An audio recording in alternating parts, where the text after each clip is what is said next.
Caminin içine havalandırma delikleri falan yapılmış. Bakın gördünüz mü? Çok enteresan. Buralarda havalandırma delikleri var. Bakalım şöyle şuradan içeri doğru. Evet. Bakar mısınız ya? Kemerlere, tonozlara. Var ya, siz iyi görün diye telefonu ta nerelere koydum bakın. Çok ilginç. Şu öbür deliğe doğru gidelim. Bu menfezler. Selamlarınızı alıyorum bu arada. Çok teşekkür ederim.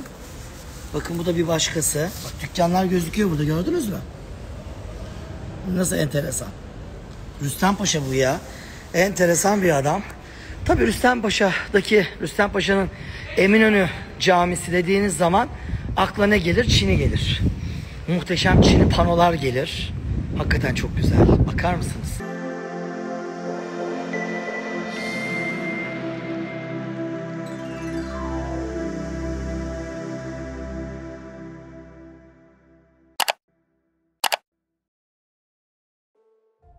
İstanbul'dan güneşli bir Eminönü öğleden sonrasından hepinize merhaba. Böyle aniden hiç reklamsız, habersiz bir canlı yayın açtım. Uzun zamandır beklediğimiz bir şey gerçekleşti İstanbul'da. Rüstem Paşa Camii yeniden ibadete açıldı. Uzun bir restorasyondan geçmişti. Hepiniz hoş geldiniz. Bu muhteşem eseri canlı yayında siz İstanbul'a uzak olanlara ya da İstanbul'da olup da hocam vallahi iş güç olmuyor, bir çıkamıyoruz, zaten yasaklı dönem diyenlere göstereyim arzu ettim. Şu an Rüstem Paşa Camii'nin iç avlusundayım. Hakikaten çok enteresan bir yer. Ve bu eser bence bize Rüstem Paşa'yı da anlatıyor, biliyor musunuz? Rüstem Paşa kimdi, neydi? Adam sadrazam, Kanuni'nin damadı ama kafası ticarete çok iyi çalışıyor. Dünyanın dört bir yanında bir sürü ticari bina yaptırmış. Mesela gidiyorsunuz Bosna'ya, Sarayova'da Rüstem Paşa'nın Bezistan'ı var. Gidiyorsunuz Anadolu'nun ücra bir yerine hanları çıkıyor karşınıza. Mesela Edirne'ye gidiyorsunuz, Rüstem Paşa'nın kervansarayı çıkıyor karşınıza. Mimar Sinan'a bir cami yaptırmış. Mimar Sinan böyle bir cami bir daha yapmamış, bir tane. Caminin etrafı sırf dükkanlarla, hanlarla, çarşılarla dolu, biliyor musunuz? Bakın şu an ben caminin avlusundayım ya. Ve caminin etrafı hanlarla çevrili. Hatta öyle bir cami ki caminin alt katı da dükkanlarla dolu. Ve alt kattaki dükkanlar hava alsın diye koridorlar, caminin içine havalandırma delikleri falan yapılmış. Bakın gördünüz mü? Çok enteresan. Buralarda havalandırma delikleri var. Bakalım şöyle şuradan içeri doğru. Evet. Bakar mısınız ya? Kemerlere, tonozlara. Var ya, siz iyi görün diye telefonu ta nerelere koydum bakın. Çok ilginç. Şu öbür deliğe doğru gidelim. Bu menfezler. Selamlarınızı alıyorum bu arada. Çok teşekkür ederim. Bakın bu da bir başkası. Bak, dükkanlar gözüküyor burada, gördünüz mü? Nasıl enteresan. Rüstem Paşa bu ya. Enteresan bir adam. Tabii Rüstem Paşa'nın Eminönü Camisi dediğiniz zaman akla ne gelir? Çin'i gelir. Muhteşem Çin'i panolar gelir. Hakikaten çok güzel. Bakar mısınız? Şu zerafete, sanata. Burada tabii 17. yüzyılda da devam eden, kırmızının olmadığı, mavi ağırlıklı çiniler olduğu gibi içinde o kabarık 16. yüzyıl kırmızısının bulunduğu çinler de var burada. Bakın nasıl harikulade. Burası son cemaat yeri gördüğünüz gibi.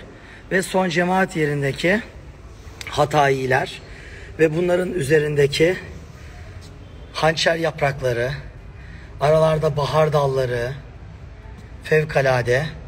Kıyamete kadar Rabbim kem gözlerden, kem ellerden muhafaza etsin bu çinleri. Hakikaten çok güzel, çok orijinal. Bakın şöyle gidelim. Of, burada bir pano var.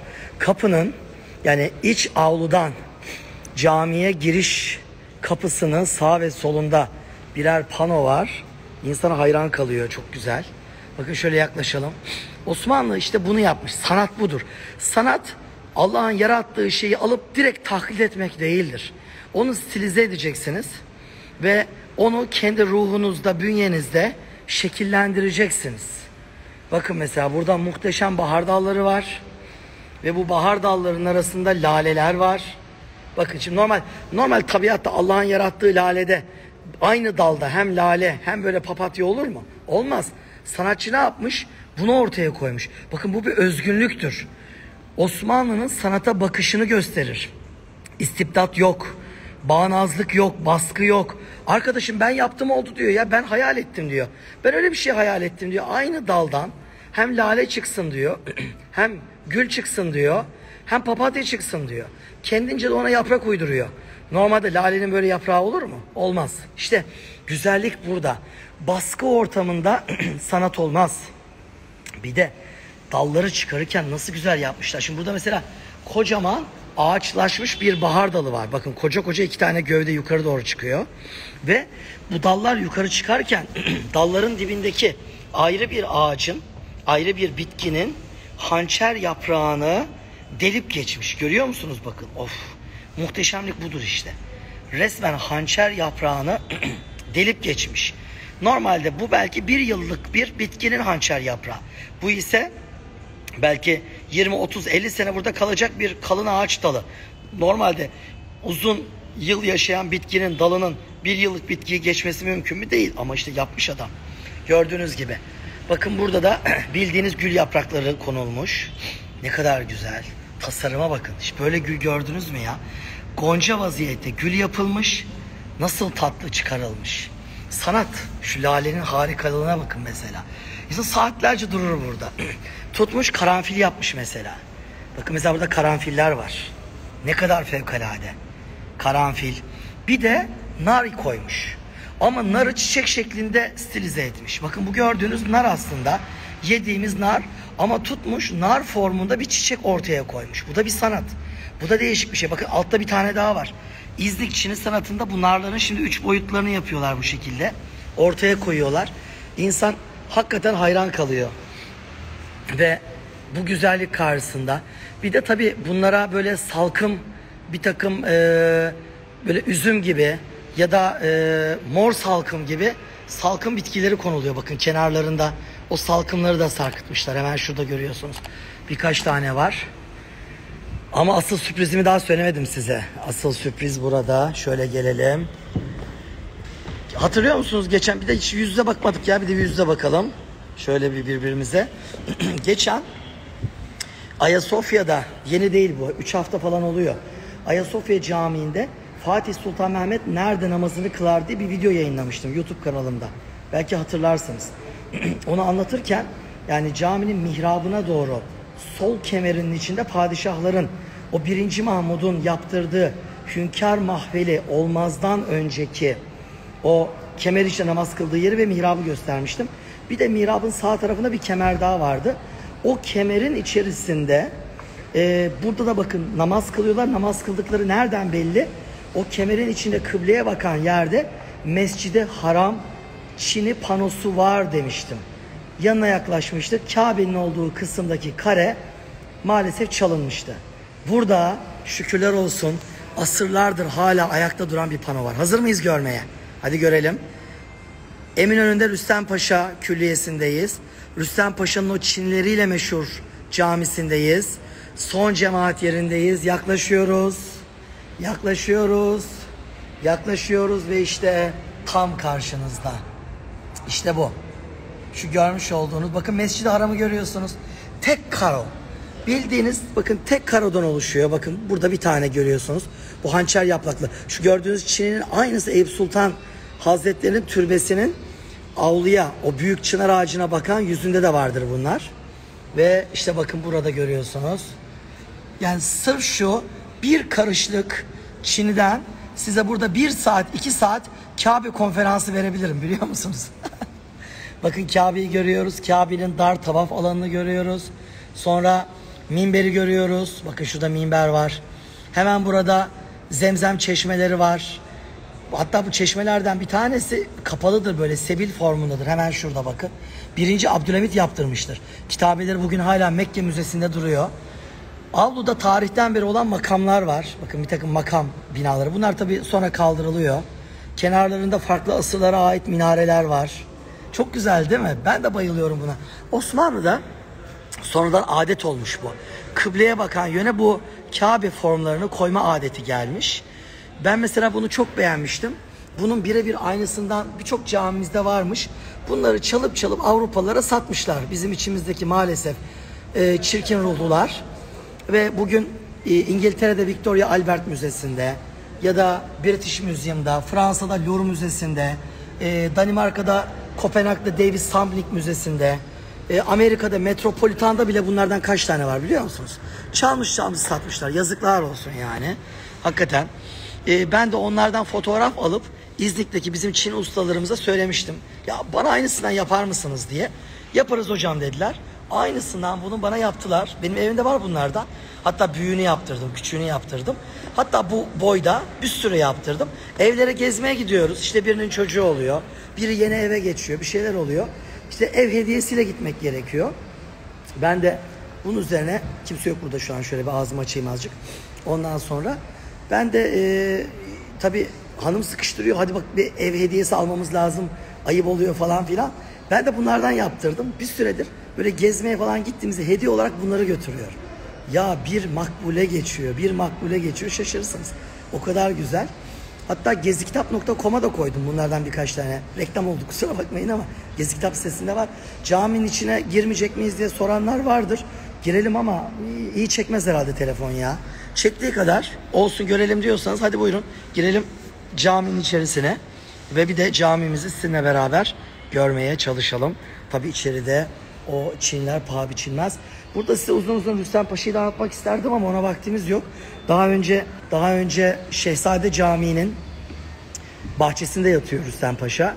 Orada onun kabrinin başında uzunca hayatını anlattığım video var. Daha onu yayınlamadım. Onu da tamam, bir ara yayınlayacağız. Evet hadi giriyoruz içeri. İnşallah telefon çekmede problem olmaz. Biraz sesimi kısayım. Namaz kılanlar var. Evet bakın tam karşımızda Rüstem Paşa Camii. Muhteşem bir sanat. Şimdi bakın Rüstem Paşa'yı sevmiyoruz değil mi? Niye sevmiyoruz? Ben 500 sene geçmiş aradan adamı kıskanıyorum ya. Neden o, neden ben değil diyorum. Yani nefsim öyle diyor. Hepiniz bunu diyorsunuz. Kanuni'nin bir sürü oğlu var. Bir tanecik kızı var. Bu kızı neden buna verdi ben varken demiyor musunuz Allah aşkına? Diyorsunuz. Nefsiniz diyor en azından. İşte Rüstem Paşa böyle bir adam. Rüstem Paşa belki bir Pargalı İbrahim değil. Bir onun kadar kıymetli yani kabiliyetli değil belki donanımlı. Ama Rüstem Paşa çok itaatli. Kanuni'ye hiçbir zaman bir yamuğu olmamış. Tabirim avam kaçtı biraz ama. Ondan dolayı özel. Of Allah'ım ya mihraba bakın ya. Böyle bir mihrap. Nasıl güzel. Resmen çelenk yapmışlar biliyor musunuz? Şimdi Osmanlı'da o yüzyıllarda çelenk vardı. Bildiğiniz böyle kutlamalara çelenkler götürülüyordu. Böyle düğün törenleri, sünnet törenleri falan. Bakar mısınız mihrabın güzelliğine? Rabbim şer gözlerden, şer ellerden muhafaza etsin. Vallahi dualarla geziyorum. Bir sıkıntı olmasın. Kıyamete kadar bunlar da olsun. Bakın vazolar var. Normalde bir sanat tarihinde hep şöyle öğrendik. Bu vazo içinden çiçek çelenk çıkma olayı Lale Devri sonrası başlamıştır diye. Ama baktığınız zaman bir 16. yüzyıl camisi ve mihrabın içinde çelenkler bakın nasıl güzel duruyor. Yani biz hani böyle bir açılışlara çelenk gönderiyoruz ya çiçeklerden oluşmuş. Aynısı işte bakın burada yapılmış. Gördüğünüz gibi ve vazonun içinden çıkıyor. Muhteşem bir sanat baktığınız zaman. O Selçuklu'dan Osmanlı'ya kalan Rumi kıvrımlar o kadar güzel kendini belli ediyor ki şu sanatta. Bakın mesela burada bir eksik var. Nedir o eksik? Hep sorarlar. Ya Talha abi bu halkalar ne işe yarıyor diye. Gördünüz mü? Bakın şurada bir tane halka var. Yakından bakalım. Bakın şu gördüğünüz halka 1. Sonra şuradaki halka 2. Ben sorayım mesela size. Bakın şuradaki halka 3. Bu 4. Şimdi ben mesela burada bir hikaye uydursam. Suçları buraya bağlıyorlarmış falan. İbrete alem desem. Hemen bu yayılır etrafa. Bu halka devam ediyor. Bir tane de burada bir tane burada. Hadi siz söyleyin. Bu halkalar ne işe yarıyordu? Var bilen. Bu halkalar. Bakın bir tane burada var kopya veriyorum size. Bak bir tane burada var mihrabın hemen solunda. Mihrabın sağına doğru gidelim. Bakalım orada var mı halka? Bence var. Bakın yaklaşıyorum. Evet. Bakın burada da var. Diğer suçluyu buraya mı bağlıyorlarmış acaba? Kandiller için hocam diyerek Ömer Bey biraz yaklaştı. Kandil değil başka. Hadi. Hadi güzel bir kopya oldu bu. Evet mum için Hasan Bey tebrik ediyorum. Mumlar buraya bağlanıyor. Kocaman mumlar konuluyordu buraya. Böyle kocaman büyük mumlar buradan buraya bağlanıyordu. Sonra geliyordu buradan şuraya bağlanıyordu. Buradan da aynı şekilde buraya doğru bağlanıyordu. Bir mum da buraya konuluyordu. Bir de şöyle mihraptan geriye doğru bakalım. Çok güzel, fevkalade. Yani Osmanlı'da 16. yüzyılda Sadrazam Rüstem Paşa'nın kendi imkanlarıyla yaptırdığı bir eser. Van'ın Adilcevaz ilçesinin hemen yanında Van Gölü'ne sıfır Rüstem Paşa'nın çok kubbeli bir camisi daha vardır. Mermerini güzel işlemişler. Bakın Mimar Sinan'ın eseri tabii ki bu, biliyorsunuz. Mermer, ajur tekniği nasıl güzel ortaya konmuş. En son Ayasofya Camii'nde iskeleler kaldırılıyor diye bir video yapmıştım ya. O videoda da bu ajuru 4. Murat'ın vaaz kürsüsünün şahsında anlatmıştım. Osmanlı'daki bu transparan tekniği, ama transparan demiyoruz tabi. Ajur diyoruz. Bakın mermere işlenmiş bu kez fevkalade laleler görmekteyiz. Estetik bir toplum ya. Bu toplum barbar falan değil, ben size söyleyeyim yani. Çok kibar, çok ince, nezih bir toplumdan bahsediyoruz bakın burada. Gördüğünüz zaman. Abartmışlar bu arada, payeleri de çin ile kaplamışlar. Bakın mesela Süleymaniye'ye gidin. Süleymaniye'de neredeyse hiç çini göremezsiniz. Sadece son cemaat yerinde pencere alındıklarında çini vardır Süleymaniye'de. Bir de mihrabın iki kenarında yuvarlak şeklinde Fatiha suresinin ilk kısmı vardır. Burada Süleymaniye'de bir tarafında, hemen şu gördüğümüz kısımda, yani muhteşem bir sanat olarak karşımızda durmakta.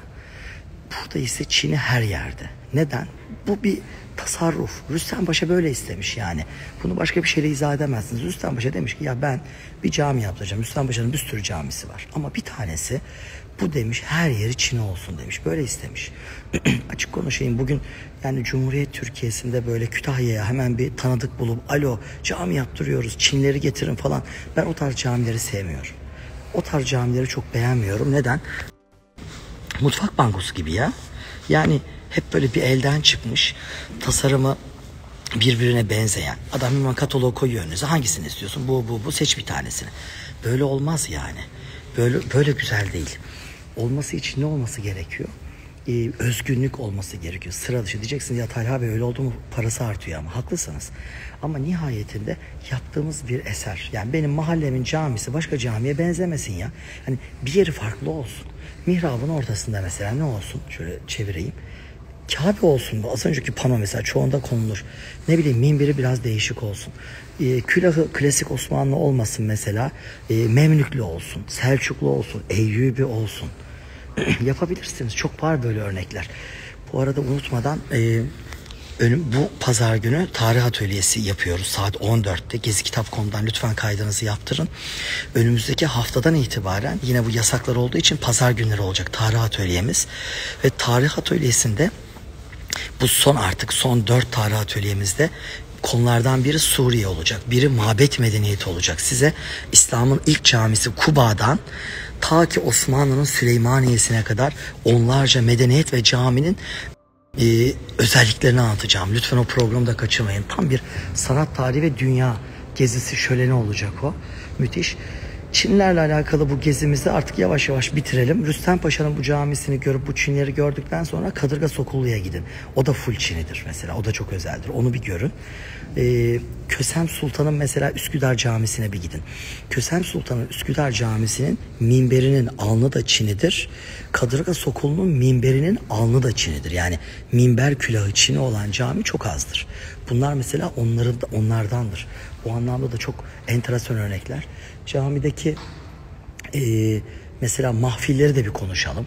Mesela burada bakıyoruz, hünkâr mahfili var mı? Yok. Yani padişah cuma namazına bu camiye gelmiyormuş. Gelseydi ne olacaktı? Ya şu köşede ya da şu köşede bir hünkâr mahfili olacaktı. Kadınlar mahfilleri var. Kadınlar mahfilleri. Bakın şu gördüğünüz iki köşe özellikle hanımların namaz kıldığı yer. Şu gördüğünüz köşe ve bu köşe. Peki müezzin mahfili neresi derseniz o da yukarısı. Ve müezzin mahfilinin altında hakikaten paha biçilmez çok kıymetli ahşap üzeri kalem işi süslemeler var. Şöyle bir yaklaştırayım size isterseniz. Ahşap kalem işi süslemeler. Bakın fevkalade. Görüyorsunuz. Görüyorsunuz değil mi kalem işleri? Eli böğründeler var. Eli böğründeler. Yeniden yaldızlanmış. Renkleri son derece canlı. Son derece özel. Burada onları görüyoruz. Kabaralar var. Selçukluların da çok kullandığı. O kabaraları görüyoruz. Geometrik süslemeler. Kenarlarda kemerde mukarnaslar. Bir de bu caminin pencereleri çok ilginçtir. Pencere kanatları of. Bakın gördünüz mü? Mahfilin altındaki kalemişleri nasıl fevkalade. Buraya geldiğiniz zaman mahfilin altına girip asıl tarihi, orijinal, bozulmamış kalemişleri bunlardır. Birçok insan bunları görmez. Mahfilin altına girip de başını kaldırıp bakmak pek akla gelmez. Burada onları da görmenizi özellikle tavsiye ederim. Ve buraya geldiğiniz zaman bu mahfilin altına bakın, hemen şu yandan girin içeri. Girdiğiniz zaman pencereye bakın. Pencerenin kanatlarına bakarken diyeceksin tamam baktık pencereye, kanatlar. Hayır. Pencerenin önüne gelin, başınızı kaldırın, tepeye bakın. Pencerenin, bak çoğu insan bunu atlar Rüstem Paşa'da. Görüyor musunuz? Of of of, nasıl bir sanat var burada. Orijinal işte, bizzat Rüstem Paşa döneminden kalma orijinal kalem işleri burada içeride de. Çin bulutları var ya kenarlarında, şuna bakın. Görüyorsun değil mi çin bulutlarını şunlar? Klasik Osmanlı süslemelerinde çok önemlidir. Aynen bakın şu an bu gördüğünüz deri üzerine ya da ahşap üzerine yapılan bu süslemelerin bir benzeri geçtiğimiz yıllarda Bursa Ulu Cami'nin müezzin mahfilinin merdiven yan aynasında bulundu. Bizim cahiller yıllar önce bunun üstünü ziftle boyamışlar, kapatmışlar. Birebir aynısı ceylan derisi üzerine çıktı ortaya. Çıktı ortaya ve restorasyon Bursa Ulu Cami'nin 4 sene sürdü. Aynı 4 yıl içinde o zifti temizlemeye çalıştılar ve altından bu çıktı. Bursa'ya giderseniz Ulu Cami'nin müezzin mahfilinin merdivenin yan aynası, bakın unutmayın. Oradan da o detayı görmeyi sakın ihmal etmeyin. Bu pencerenin altına gelin, şu an bizim yaptığımız gibi bakın. Sonra mahfilin altındaki işlemeleri inceleyin. Oradan şöyle adım adım Çinlere bakarak muhteşem bir göz zevkiyle, bence vakit geldiyse namazınızı da burada kılın, alnınızı burada secdeye koyun ve o şekilde buradan ayrılın.